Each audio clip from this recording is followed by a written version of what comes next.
அன்பு தலைவருக்கு வணக்கம். நேற்றைய மாலை பொழுது மகத்துவமான பொழுதாக இருந்தது. நேற்று நீங்கள் மாநிலங்களவையில் ஆற்றிய உரை என்பது வரலாற்று சிறப்புமிக்க உரை.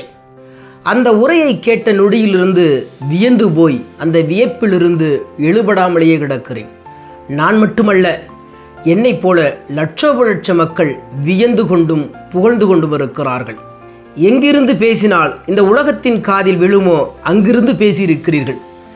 இந்தியாவில் மட்டுமல்ல, இந்தியர்கள் எங்கெல்லாம் இருக்கிறார்களோ அவர்களுடைய செவிகளிலெல்லாம் ஓங்கி ஒலித்து இருக்கிறது உங்கள் ஆளுமை மிக்க உரை. என்ன ஒரு சிறு ஏமாற்றம்!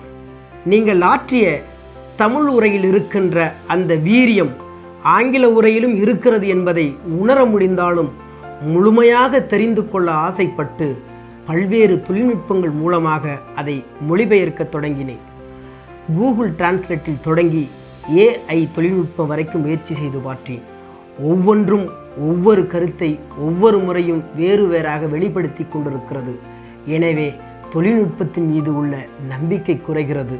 அதே நேரம் நீங்கள் உங்கள் வாய்மொழியால், நம் தாய்மொழியால் நீங்கள் ஆற்றிய அந்த ஆளுமை மிக்க மொழியை மொழிபெயர்த்து தமிழ்நாட்டில் உள்ள அனைவருக்கும் கொடுக்க வேண்டும் என்று நான் ஆசைப்படுகிறேன். உடனடியாக புறப்பட்டு வாருங்கள்.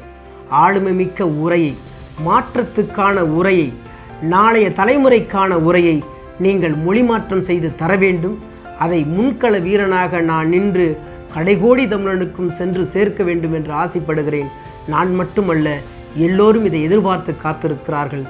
வாருங்கள் அண்ணா, வாருங்கள் தலைவரே, உங்கள் வருகையை எதிர்பார்த்து காத்திருக்கிறோம். உங்கள் வாய்மொழியால், நம் தாய்மொழியில் நம் மாற்றத்திற்கான விடியலை கேட்க. செய்திகளை உடனுக்குடன் தெரிந்து கொள்ள கீழ்கண்ட கேபிள் மற்றும் DTH நெட்வொர்க்குகளில் எம்நாடு செய்தி தொலைக்காட்சியை காணுங்கள். பாதகம் செய்பவரை கண்டால் நாம் பயம் கொள்ளலாகாது பாப்பா. மோதி மிதித்து விடு பாப்பா, அவர் முகத்தில் உமிழ்ந்து விடு பாப்பா. அண்மை செய்திகளை உடனுக்குடன் தெரிந்து கொள்ள இணைந்திருங்கள் எம்நாடு தொலைக்காட்சியுடன்.